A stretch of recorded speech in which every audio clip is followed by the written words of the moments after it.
नमस्कार। आज हम किसी आम रियल एस्टेट अपडेट की बात नहीं करने वाले हैं। नहीं, ये एक बहुत ही सीरियस वार्निंग है, एक जरूरी अलर्ट जो लोगों की मेहनत की कमाई को एक बहुत बड़े धोखे से बचा सकता है। तो अगर हाल ही में किसी प्रॉपर्टी डीलर ने आपसे भी संपर्क किया है और गाजियाबाद के मोटा इलाके में साया ग्रुप के एक नए प्री लॉन्च प्रोजेक्ट का सुनहरा मौका दिखाया है, तो बस एक मिनट रुकिए। ये जो हम बताने जा रहे हैं ये सीधा आपसे जुड़ा हुआ है। कुछ ऐसा ही सुना होगा, है ना? पिच बड़ी जबरदस्त है। अभी ईओआई दो, बाद में रेट डबल। सुनने में इतना अच्छा लगता है कि यकीन करना मुश्किल हो जाए, और शायद इसीलिए बहुत से लोग इसकी तरफ खिंचे चले जा रहे हैं। पर सवाल यह है कि इसमें सच्चाई कितनी है। तो चलिए अब जरा इसकी तह तक चलते हैं।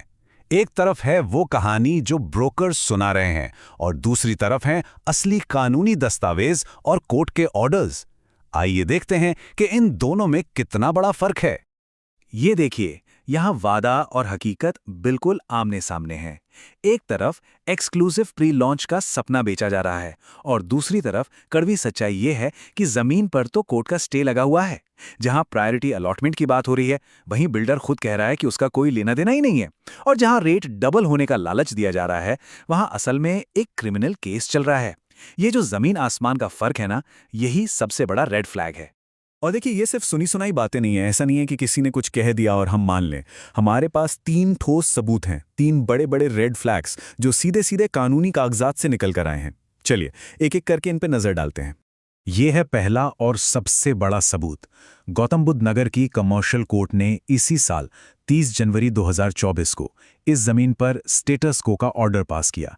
अब स्टेटस को का सीधा सा मतलब होता है यथास्थिति बनाए रखें, यानी कानूनी तौर पर इस जमीन पर कोई भी नया काम नहीं हो सकता।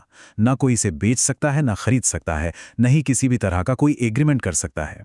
ये कोर्ट के ऑर्डर से सीधी लाइनें हैं। भाषा बिल्कुल साफ है। इसमें किसी भी तरह के लेन देन, बिक्री, लीज या किसी भी तीसरे पक्ष के हित बनाने पर पूरी तरह से रोक लगाई गई है।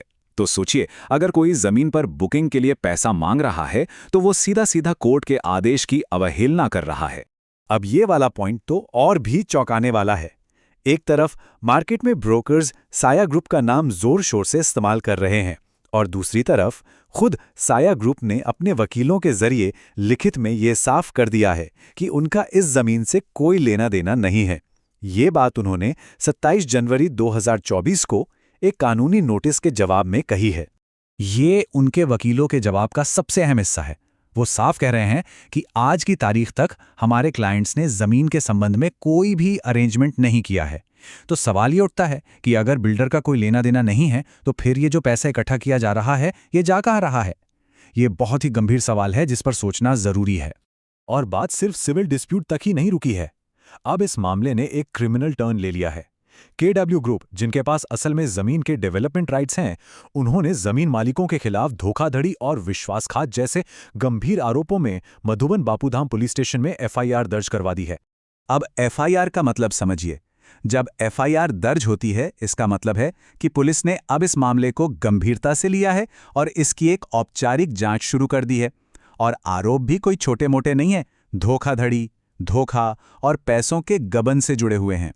तो सवाल यह है कि इन सबसे बचा कैसे जाए। सबसे पहला और जरूरी कदम है ये जानना कि हम असल में किस जमीन की बात कर रहे हैं। याद रखिए, सही जानकारी ही सबसे बड़ा हथियार है। जो डेवलपमेंट राइट्स होल्डर हैं, यानी केडब्ल्यू ग्रुप, उन्होंने लोगों को सावधान करने के लिए बाकायदा अखबारों में पब्लिक नोटिस भी छपवाए थे। ये एक और सबूत है कि लोगों को इस विवाद के बारे में चेतावनी देने की पूरी कोशिश की गई है।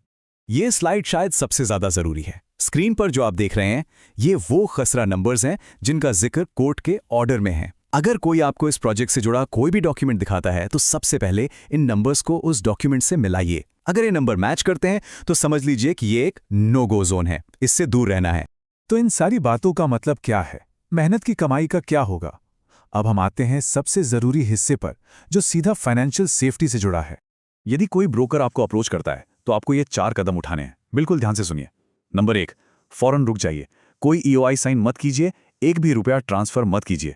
नंबर 2, उनसे जमीन मालिक और बिल्डर के बीच का रजिस्टर्ड एग्रीमेंट मांगिए, जो कि उनके पास होगा ही नहीं।